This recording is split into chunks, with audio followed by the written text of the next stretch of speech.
Thank you very much. Your Excellency, the Royal Fathers, Your Excellency, Your Highness Dr. Becky Olubukola, President Bastian, distinguished ladies and gentlemen, thank you so much. My name is Kabir Folorenshaw. I represent the Nigerian Export Processing Zones Authority, Managing Director, Professor ADESOJI ADESUGBA, who is unavoidably absent here today, but he sent us greetings. Your Excellencies, Dr. Bukola,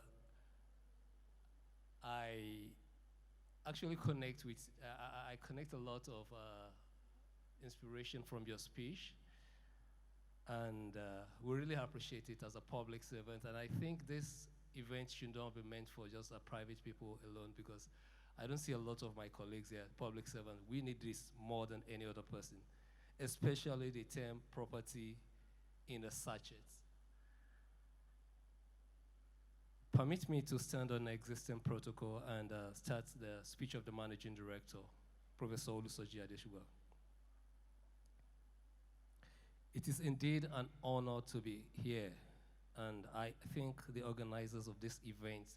I thank the organizers of this event for inviting me to deliver such an important topic at this critical time in the country where there is a need to diversify its export earning from oil, which price volatility, among other factors, has made the formulation of sustainable economic development a near impossibility. Distinguished ladies and gentlemen, it is widely accepted fact that SME are the heart of the economic development of the world.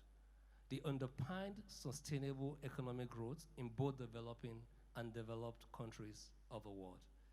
According to the World Bank, the SME represents about 90% of the businesses, employ about 50% of the world population, and contribute more than 40% to the emerging market GDP. Additionally, the Center of Strategic and International Study posted that 80% of jobs in Africa are generated by SMEs. The impact of SME is even more resounding in Nigeria, with the segment contributing 48% of our GDP, 96% of businesses, and 84% of employment. You will agree with me, SMEs are very important in developing our economy, but they are faced with a lot of challenges that, if rectified, will increase their contribution to the much needed economic growth of a country. Challenges of the SMEs in Nigeria.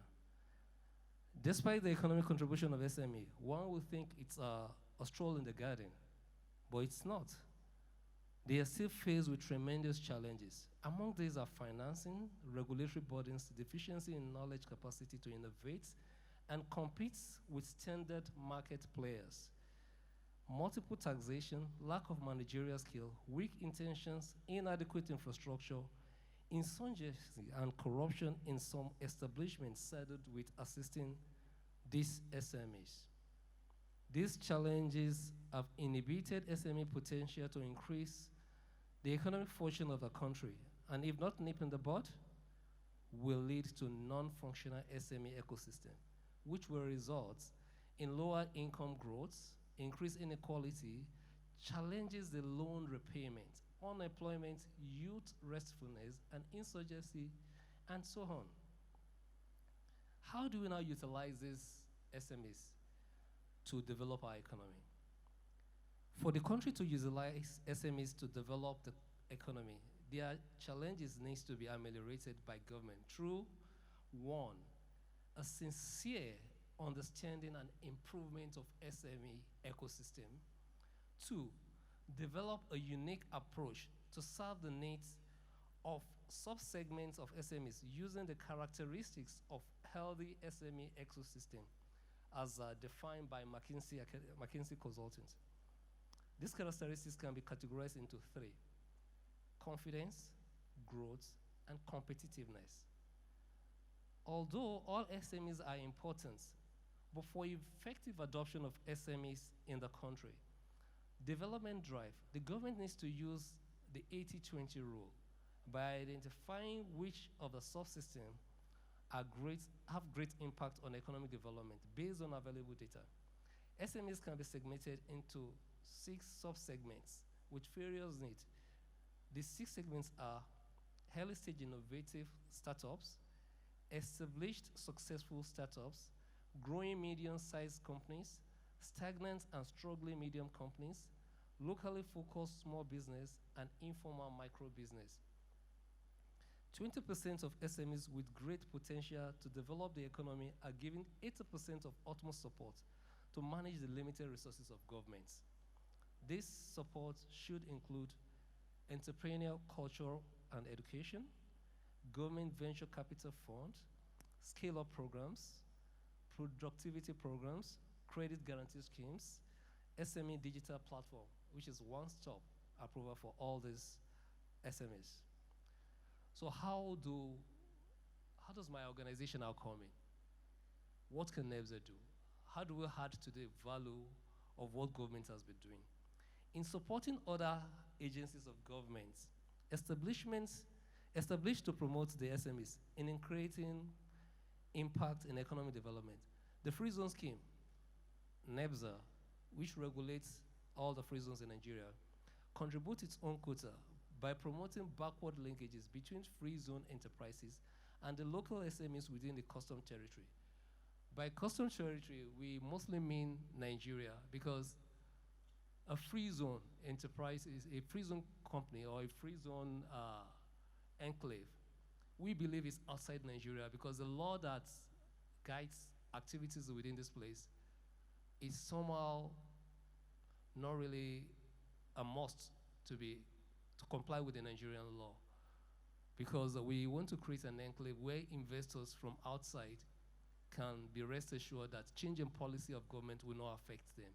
So we mostly term the Nigerian populace as custom territory. So we also we encourage our investors to give skills to Nigerians. Most of these skills are gained by them, and peradventure they'll go into the system, that's a custom territory, create their own business, and at the same time train others to create their own business. I will finally, and more importantly, and without any formal legislation, very many SMEs spring up around our zones. One needs to pay a visit to zones like Dangote Industries, FZ, Lekki FTZ, Ladol, etc. to appreciate these facts. In conclusion, utilizing SMEs for economic development in Nigeria requires concentration on high-impact subsegments so as to manage limited resources and at the same time increase the growth and development. NEBSA will continue in our direct and indirect intervention along this line, but I actually want to give you a brief tour about my organization because most people don't know about it. The Nigerian Export Presence Zones Authority actually regulates, license, and monitor the activities of free zone all over the country. We have in Lagos the like of Dangote, Lekki Free Zone, Lagos Free Trade Zone, and some of our products you will have been seeing it like Kellogg's and Colgate. And we have also in Ogun State, Ogun Guangdong, which is a partnership between Guangdong province in China and the Lagos State government. We also have in other parts of the countries, like the northern part, we have the Kano Free Trade Zone. And in the southern part, we have the Calabar Free Trade Zone and the Bodo Free Zone. Most of these free zones are industrial enclaves where activities are, entrepreneurial activities are going on in full scale. But most of the investment into these zones are somewhat expensive. That's why we create a method where we connect the local community entrepreneurs to produce the raw materials they will need in this zone. In fact, they really enjoyed this link because during the COVID, most of them are down, but those that most of their raw materials are from the custom territory, which is Nigeria, they were on and they were really producing. I thank you very much. I thank everybody for listening to me. I thank Our Royal Highness Dr. Becky Olubukola for this opportunity to speak here. And thank you so much for your activity. It's really wonderful listening to you. And I think this kind of opportunity should be given to the public servants too. Not only occasions like this, because as for me, Housing Expo seems to be like where builders will come and be showing their houses, not where public servants need to come and listen to what can really assist them in owning a house. Because for my colleagues and I, we've always been thinking of owning a house. I thank God I've owned a house, truly, through this method too. I met somebody and he really gave me very good advice, and I stick to it. I really appreciate having that house now because of the rate at which rent is increasing in Abuja. And that your sachet, we love sachets in public service. The sachet property, we love it. Sachet water, sachet anything. We don't buy in box. So we'll appreciate if there's an opportunity like this. To my office, you can give us an opportunity to speak to us, talk to we have a cooperative society too in my office, and we would love to have you there. Although the topic is about utilizing SMEs, but I still have to talk about our home pain point. Thank you very much, ladies and gentlemen. Thank you, I appreciate it.